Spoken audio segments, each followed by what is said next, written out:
Good morning students. आज हम अपना नेक्स्ट चैप्टर शुरू करने जा रहे हैं, human health and disease. So health for a long time was considered as a state of body and mind where there was a balance of certain humours. मतलब पहले क्या होता था, जो हेल्थ है उसको एक डिफरेंट तरह से कंसीडर किया जाता था कि ये बॉडी की एक ऐसी स्टेट होती है एंड माइंड की जिसमें कुछ ह्यूमर्स कुछ चीज़ें होती हैं जो बॉडी के अंदर उसका बैलेंस होता है। तो इसीलिए जो हमारे ग्रीक जैसे कि हिपोक्रेट्स थे और कुछ इंडियन आयुर्वेदा सिस्टम था, ये भी इसी के ऊपर बेस्ड था। और कुछ माना जाता था कि ब्लैक बाइल होता है, जिस पर्सन को ब्लैक बाइल है वो हॉट पर्सनैलिटी का है और उसको फीवर भी हो सकता है। ब्लैक बाइल बेसिकली क्या है, ये हमारे लीवर किडनी के द्वारा कुछ सब्सटेंसेस जो है सिक्रीट किए जाते हैं। ये पहले ऐसा कुछ माना जाता था, लेकिन बाद में विलियम हार्वे जो था उसने ब्लड सर्कुलेशन को डिस्कवर किया। उससे फिर ये जो मिथोलॉजी थी वो ख़त्म हो गई थी। और बाद में बायोलॉजी ने और क्या हमें बताया, it stated that mind influence through nervous neural system and endocrine system our immune system and that our immune system maintain our health. ये पता ही हमको, हमारा इम्यून सिस्टम हमारी हेल्थ को मेंटेन करता है। Hence mind and mental state can be affect our health. और जो मेंटल एंड माइंड की स्टेट है ये हमारी हेल्थ को अफेक्ट कर सकती है। Basically health is affected by some factors, we can discuss these factors. First is genetic disorder, deficiencies with which a child is born and deficiencies or defect which the child inherit from parent from birth। कुछ ऐसे defect या फिर कमी जो बच्चे के अंदर birth से ही होती है, जो पेरेंट से ट्रांसफ़र हुई होती है किसी भी तरीके से, वो भी क्या है, एक तरह से जेनेटिक डिसऑर्डर है। और उसमें भी हम क्या कह सकते हैं कि जो हेल्थ है वो सही नहीं है। Second is infection and third is lifestyle, like food, water we take, rest and exercise, what we give to our body, habits that we have or lack, etc. These also affect our health. These also define that whether we are healthy or not. Basically term health is very frequently used by everybody, but how do we define it? That is the main thing. How do we define the health? Health doesn't mean that there is the absence of disease, like if you don't have any disease means you are healthy. This is not true. Basically is health is you can say defined by three things: physical health, mental health and social health. If you are good in both in all the three things, then we can say that you are healthy. Okay. And there is also one more thing. It could be defined as a state of complete physical, mental and social well-being, as we have already discussed. When people are healthy, they are more efficient at work. This increase the productivity and bring economic prosperity. Health also increase longevity of people and reduce infant and maternal mortality. Mortality means death rate. Now, how we can maintain our health? Balanced diet, personal hygiene and regular exercise are very important to maintain good health. Yoga has been practiced since time immemorial. Yoga एक बहुत ही अच्छी चीज़ है जिससे हम health को बढ़िया रख सकते हैं, और ये काफ़ी हज़ारों सालों से ही ह्यूमन इसको प्रैक्टिस करते आ रहे हैं ताकि अपनी हेल्थ को बढ़िया रखा जा सके।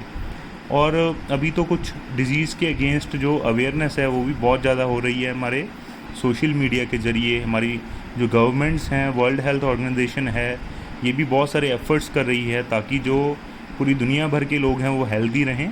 वैक्सीनेशन भी हो रही है, प्रॉपर इम्यूनाइजेशन हो रही है। जैसे अभी आप सभी को पता है कोरोना वायरस चल रहा है, इसकी वैक्सीनेशन के ऊपर भी बहुत सारी रिसर्च हो रही है। और कुछ कंपनियां दावा भी कर रही हैं कि हमने वैक्सीन बना ली है, लेकिन अभी उनके ऊपर टेस्ट चल रहे हैं। So when the functioning of one or more organ or system of the body is adversely affected, characterised by various sign and symptom, we can say that we are not healthy. जब हमारी body की काफ़ी functioning पे effect पड़ता है तो हम कह सकते हैं कि हम हेल्दी नहीं हैं या फिर हमें एक डिज़ीज़ है। डिज़ीज़ को बेसिकली हम दो कैटेगरीज़ में डिवाइड करते हैं, infectious and non infectious. Infectious disease वो होती है जो एक पर्सन से दूसरे पर्सन में ट्रांसफ़र हो जाए, उसको बोलते हैं इन्फेक्शियस डिज़ीज़। कुछ होती हैं नॉन इन्फेक्शियस जो ट्रांसफ़र नहीं होती, ट्रांसफ़र होती हैं जैसे कि एड्स, कॉमन कोल्ड, ये कुछ डिज़ीज़ हैं जो ट्रांसफ़र हो जाती हैं। कैंसर जो है ये नॉन इन्फेक्शियस डिजीज़ है। अगर एक पर्सन को कैंसर है तो वो दूसरे पर्सन को नहीं ट्रांसफ़र होती। ड्रग एंड अल्कोहल अब्यूज़ ये भी हमारी हेल्थ को बहुत ज़्यादा अफेक्ट करते हैं। अब हम कुछ बात करते हैं common diseases in humans. There are many diseases in human beings, like several thousand diseases are present in human beings. So what are the reason behind this disease? There are many reasons like bacteria, virus, fungi, protozoa, helminth etcetera could cause disease in many organisms like in human being also. Such disease causing organism are called pathogens. Basically जो ज़्यादातर parasite होते हैं वो pathogen ही होते हैं। Pathogen होता है disease causing organism. Parasite क्या होता है? जो किसी दूसरे की बॉडी के ऊपर रहकर अपना सिस्टम चलाता है, अपना खाना पानी लेता है।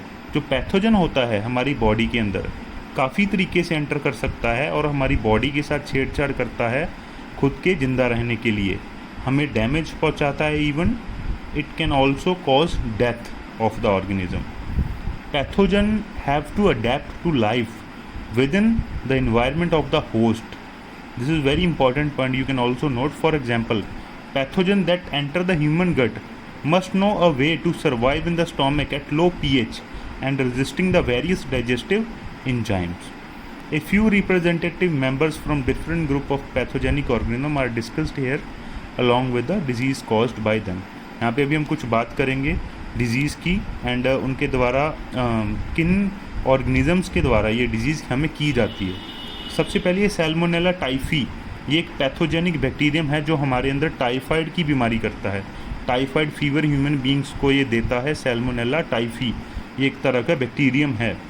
These pathogens generally enter in the small intestine through food and water contaminated with them and migrate to other organ through blood. Through blood.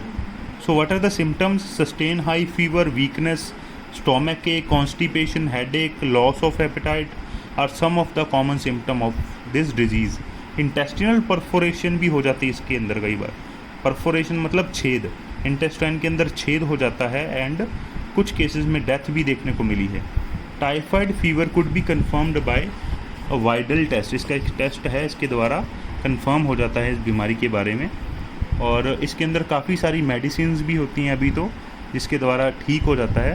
तो इसमें एक केस है Mary Mallon, nicknamed typhoid Mary. She was a lady from foreign and she was a cook by profession and she was a typhoid carrier who continued to spread typhoid for several years through the food she prepared. तो इसने काफ़ी लोगों को ये typhoid की बीमारी फैलाई है। तो हमारा अगली जो डिजीज़ है वो हम नेक्स्ट वीडियो में डिस्कस करेंगे। Thank you.